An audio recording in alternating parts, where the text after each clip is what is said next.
So I was in Texas here training, and this guy is like a gymnast and he helps a lot of like NFL players, and this stretch is mad.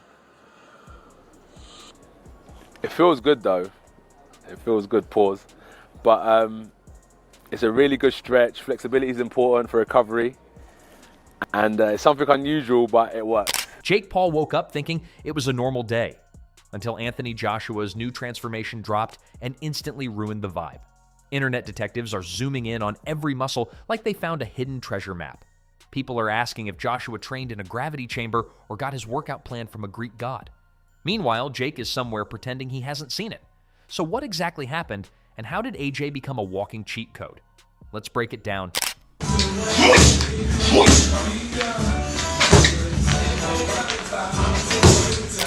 Didn't just walk back into the spotlight, he kicked the door off its hinges and walked in looking like a downloadable character nobody has earned yet.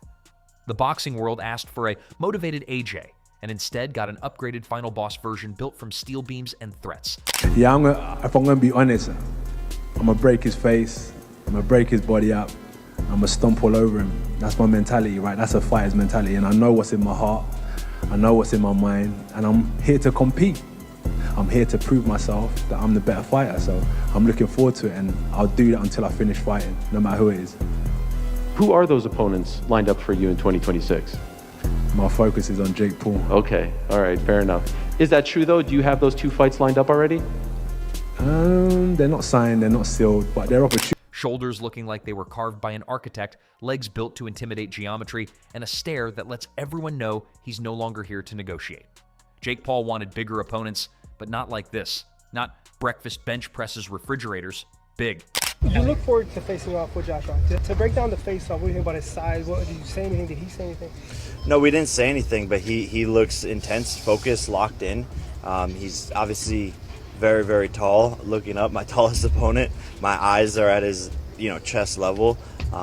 But yeah, he's locked in. I'm locked in. I don't think there's fear in his eyes or in my eyes. Yeah, Jake, tell us the difference between your face-off with Gervonta, where you're a head taller looking down, and now looking up at Joshua. No, it's surreal. All of it is very, very funny, and my neck started to hurt after looking up for a little. You don't need a PhD in boxing to see what's happening. Joshua posted those transformation pictures, and the internet short-circuited. Gyms went silent. Comment sections turned into crisis hotlines. Jake Paul fans started calculating whether emotional support is covered by insurance. That's how wild it got. It's not a glow-up. It's a declaration. AJ doesn't look ready for a fight. He looks ready to solve every problem in the universe in a single punch. And so I like the challenge. People, that's the criticism. Fight someone in their prime who's a beast. I think people just want to see me lose. That's really what the message is behind it all. And Anthony Joshua is an insane fight, but I want that challenge. We've been DMing back and forth. He wants to make it happen. He called me up, and it's looking very likely for next year. But don't worry. Jake Paul handled it the only way Jake Paul knows how. Confidence mixed with delusion, seasoned with marketing. He basically saw Anthony Joshua looking like an armored tank and said, "Perfect, I'll fight that." Because when people said fight someone your own size, Jake took that personally and thought the solution was to fight someone double his size. It's not strategy. It's a dare gone too far. The tale of the tape is hilarious in the most brutal way possible. 6'6" versus 6'1". According to him, this is the ultimate challenge, the moment he proves he's a real boxer. But motivation doesn't shrink height, erase physics, or make a heavyweight punch feel like a hug. There is a gap here. Size, power, history, and pretending otherwise is confidence so powerful it deserves scientific study. Meanwhile, Joshua is out here reminding everyone that this isn't a transformation. This is what happens when he actually trains into his genetics. Not adding muscle for the mirror, but unlocking a terrifying version of himself buried in DNA since birth. What do you say to the people who say Anthony is ruining his legacy just by taking this fight? Fans don't respect what he's done in the sport already. He's an Olympic gold medalist, 2-time unified heavyweight champion of the world. I sort of sympathize with him because I feel like if he doesn't beat him quicker than he beat Francis, people are just going to write it off. I'll ask you bluntly, have there been any discussions about there's an agreement, there's a secret contract? Have any of those discussions happened regarding this fight? It's an 8-round professional fight. AJ wouldn't have taken it if that was the stance it had to be, if it was an exhibition, if it was you've got to hold him up for 8 rounds. It wouldn't suit Anthony Joshua. Anthony Joshua is going in there to knock out Jake Paul. And he's not doing it for aesthetics. He's doing it for violence. Boxing violence, sport violence, the kind that happens between two consenting adults who signed a contract and then regret everything when the bell rings. Jake Paul's challenge isn't just physical, it's reputational. If he loses quickly, well, everybody expected that. If he somehow makes it to the final bell, the internet will call Joshua washed. So strangely, Jake Paul can win without winning, but Joshua can lose without losing. A chaos matchup built to make money and destroy credibility at the same time. A circus where one performer realizes halfway through that the lion isn't trained. But oh, it gets worse for Jake. Experts, pundits, former champs, you name it. They're not debating whether Joshua beats Paul. They're arguing about how fast it should happen to avoid embarrassment. Terrifying? Also yes. Because somewhere in between all this chaos, Jake Paul truly believes he belongs here. And you have to admire the business genius. He turned influence into pay-per-view. He turned clicks into contracts. He took a sport where most fighters start from childhood poverty and replaced it with a storyline built from content and confidence. The business model is brilliant. But eventually, economics meets reality, and reality weighs 252 pounds with 82 inches of reach. I can't wait. I had to react to this. After seeing that face-off, I'm so scared for Jake Paul. Listen, he's fighting an Olympic gold medalist and two-time heavyweight world champion after 6 years of boxing. And the size difference, the height difference, the experience, it's nuts. I don't know what Jake is thinking. Is he suicidal? Does he see something we don't see? Please tell me, how does this fight end? Put it on a glass. Everyone has an opinion. Tony Bellew warns Jake Paul might be risking his health for money. Frank Smith says he's open to the idea. Because why not? It makes money, and boxing loves money more than ranking systems. Johnny Nelson says it's a no-win situation for Joshua because anything other than a first-round knockout becomes a problem. And the fans? Oh, the fans have become the matchmakers of chaos. They want the fight not to prove who's best, but to watch the confidence leave Jake Paul's soul in real time. Jake Paul saw the backlash online and smiled. That's the thing about him. The more the world doubts him, the louder he becomes. Every Jake can't do it becomes another poster. All he has to do is show up, move forward, and swing. And no matter how much Jake trains, no matter how much he studies tape, there's a difference between sparring and getting punched by a heavyweight who has held the world in his hands. Jake Paul likes to take credit for inspiring the new generation of boxing fans. Thoughts on the Anthony Joshua and Jake Paul rumours? They're getting obviously really, really strong. I mean, I kind of want Anthony Joshua to fight him because he's going to earn a lot of money, and I don't even, you know what, matter of fact, I don't even want to see Jake Paul knocked out because I think he's good for boxing. I think he brings a new eyes to the sport. I think he brings a good energy, so I'm not even hating on Jake Paul. But if this fight happens, he might also become the reason the next generation learns the meaning of the word mismatch. The weight class system exists for a reason. You can't out-podcast gravity, but there is always the possibility of the unexpected. Maybe Jake lands the perfect punch. Maybe AJ gets careless. Maybe boxing, the sport that creates chaos for profit, decides to write another insane storyline. Millions will tune in just to see which universe becomes real, the logical one or the one built for viral headlines. And that's why this fight, even if ridiculous, is interesting. It isn't about belts. It isn't about legacy. It isn't about rankings. It's about the drama of possibility. If Anthony Joshua wins, people will say it was expected. There is no version of this fight that ends quietly. AJ's transformation didn't just scare the internet, it activated it. It created anticipation, pressure, doubt, and excitement all at once. And Jake Paul, whether you admire him or can't stand him, has once again inserted himself directly in the center of attention, proving that no matter how wild the matchup, he will chase the spotlight even if the spotlight is attached to a heavyweight holding a sledgehammer.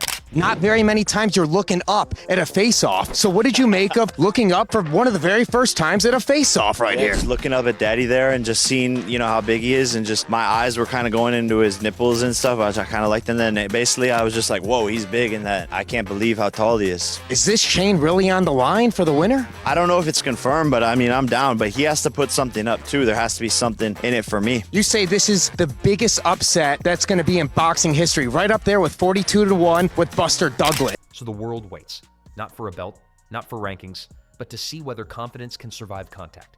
Because Anthony Joshua has already transformed, Jake Paul has already accepted the challenge, and now everyone wants to know the same thing. Is this history in the making? or a lesson waiting to happen? Because the truth is, this entire situation doesn't make sense. And that's exactly why the world can't look away.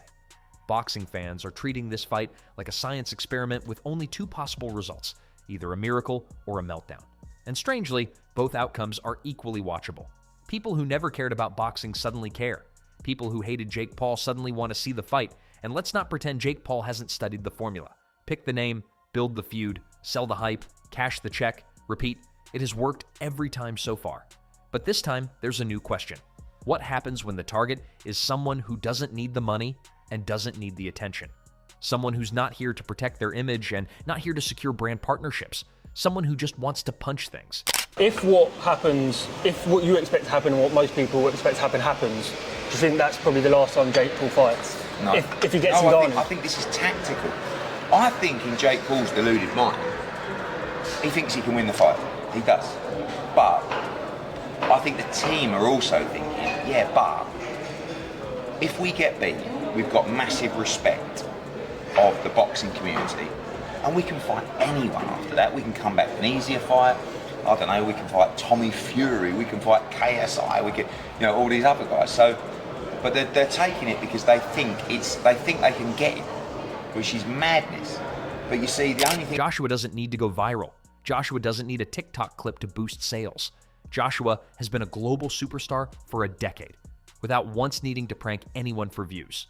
And that difference? That's terrifying. Jake Paul fights to prove something. Anthony Joshua fights because it's who he is. One of those motivators survives decision losses. The other one creates knockout highlight reels, but Jake has a weapon too. And it's not footwork or jab accuracy, it's chaos. Jake Paul lives in chaos. He thrives on being doubted. There is a scenario where the world wakes up stunned. We've seen legends lose after one miscalculation, and that possibility, tiny, microscopic, living in a faraway dimension, is exactly why this fight is addictive. Because if Jake Paul beats Anthony Joshua, the universe resets, rankings collapse, weight divisions lose meaning, boxing historians need therapy, and Jake Paul becomes an unstoppable marketing volcano erupting confidence permanently across all contact sports. McGregor, Canelo, Fury, Ngannou, everyone becomes fair game. Nothing is off the table anymore. Rules disappear, logic evaporates. Combat sports become an open-world sandbox game where anything can happen if the Wi-Fi signal is strong enough. About Jake Paul, Anthony Joshua. Boy. Well, realistically, it's one of the craziest propositions of all time. You take a guy who just had a boxing match that looks like a sparring match with a 58-year-old Mike Tyson, and then you're going to fight one of the absolute scariest knockout artists in the heavyweight division. Maybe we should watch the Francis Ngannou fight so you could see. Let's watch that real quick, just so you can see what Anthony Joshua is capable if he's fighting someone that's not in his league. But if Anthony Joshua wins, especially quickly, the internet gets the closure it has begged for since Jake Paul joined the sport. The problem child becomes the problem solved. The years of chasing legends collide with heavyweight reality. And for a lot of fans, that's the movie ending they've been waiting for. That's why this fight is the perfect storm. Even the boxing experts can't hide their fascination. They warn Jake angrily, criticize the matchup, call it irresponsible, and then immediately admit they'll be glued to the screen when it happens. Hate is also promotion. Outrage is marketing fuel. And Jake Paul has turned outrage into a business model so powerful that even his critics unintentionally help sell tickets. Every muscle in Joshua's new frame is a press release. Every training clip is a threat. Every interview is a reminder that Anthony Joshua is not just returning, he is rebooting. Even Joshua seems surprised by how seriously people are reacting. In his mind, it's not reinvention, just effort. Work hard, push past comfort, take the sport seriously. That's it. But when someone with heavyweight genetics does that self-improvement routine, the rest of the planet feels bullied, because suddenly everyone else in the gym looks like they've been working out wrong their whole lives. Be careful what you wish for, because this ain't a game. This isn't YouTube. This isn't Disney. This is the danger zone. I think there's a very good chance it will happen next. At first, I thought it was a publicity stunt from Jake, and now the more I speak to them, the more I actually understand Jake Paul thinks he can beat Anthony Joshua. You really want it? You want to go and put yourself in the lion's den against Anthony Joshua? We'll consider it, but this will be a fight. This will be a real fight. And the strangest twist of all, Joshua respects YouTube boxing. He actually appreciates what it does for the sport. He isn't bitter, he isn't dismissive, he doesn't look down on the new wave, which might be the most frightening detail of this entire story, because it means he isn't coming into this matchup emotional. He doesn't hate Jake Paul, he doesn't want to embarrass him, he just wants to box. And Joshua boxing seriously is dangerous for anyone. Jake Paul doesn't need to beat Joshua to win the business game. Joshua's transformation is the spark. Jake Paul's confidence is the gasoline. And boxing, a sport built on drama and spectacle, is standing there with a match, smiling. All that matters is whether Jake Paul can survive the force of a heavyweight who has evolved into the strongest version of himself. So the world waits. Ringside seats sold out, streaming apps prepared, meme pages stretching their fingers, reporters sharpening headlines. Because whatever happens next won't be quiet, won't be ignored, and won't be forgettable. This fight decides nothing. And somehow, it decides everything. And when two worlds collide, for no logical reason except because both dared each other, there's only one question left. Are we about to witness history or witness a reality check? Either way, the world is watching.